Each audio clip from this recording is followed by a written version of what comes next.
Hey guys, Joe Buddan here, aspiring educational professional. Today I'm here to talk about exploring, and specifically exploring for Newbros joining Test Alliance. So you might say, Joe, who the hell are you, and why are you qualified to give us advice on exploring? And that's a great question. To that I say, I'm qualified because, look at my ship's name, dude. It's number one Test Explorer. I am the number one explorer in Test. Self-proclaimed, of course, but still. If you just still don't believe me, you take a look at the screenshot I took of top explorers. Literally Joe Buddan number one on top. So as I said, I'm pretty qualified to talk about this.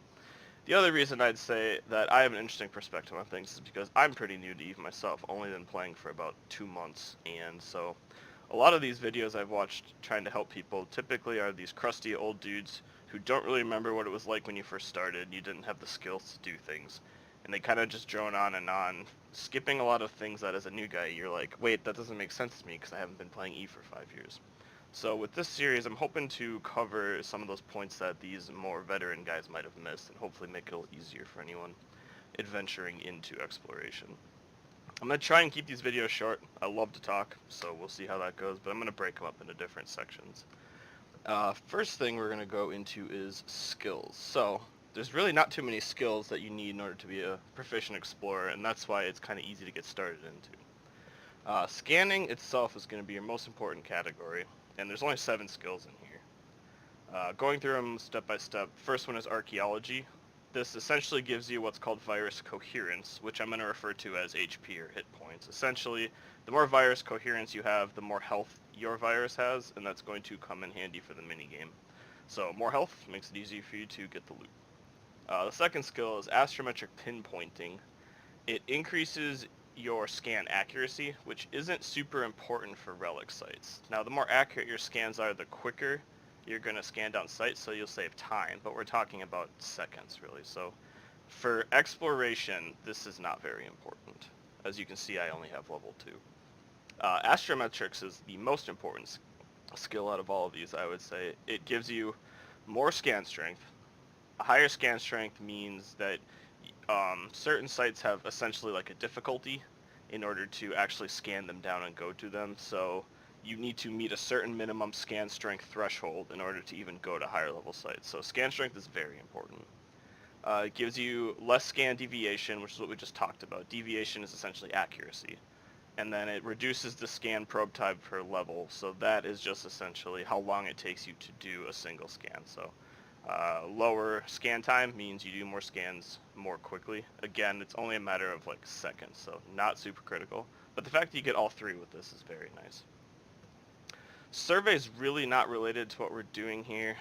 It's just used with cargo scanners. You can cargo scan the sites to see what's in the cans, but it's not very important. If you want to do that, you certainly can. It can save you some time. I'm not going to cover survey, so I don't even think I leveled it up. I think it starts at 3.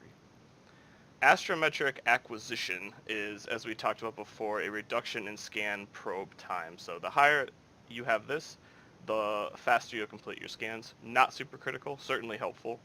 I only have it at level 2, and I've just left it there. Astrometric range finding is important. It is a direct 5% increase to scan strength per level. I have it at 3. Eventually I'll probably switch it into 4, but as a new player, 7 days is a long time. I would much rather train into ships, so at this point I'm just leaving it at 3. I haven't found that I really need that extra level. And then hacking is similar to the first thing we covered, archaeology. It gives you 10 virus coherence. Hacking is used for it gives you virus coherence when you're using your data analyzer, which would be when you're running a data site. Archaeology is for when you're using your relic analyzer, which is when you're running a relic site.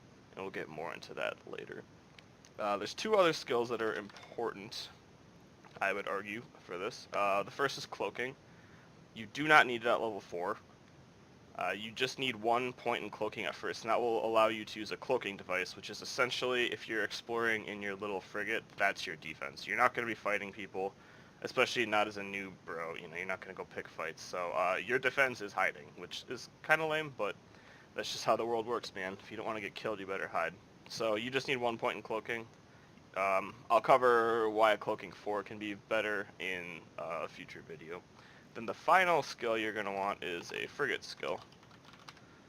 Whatever one you choose to do. So the frigates sorry, there.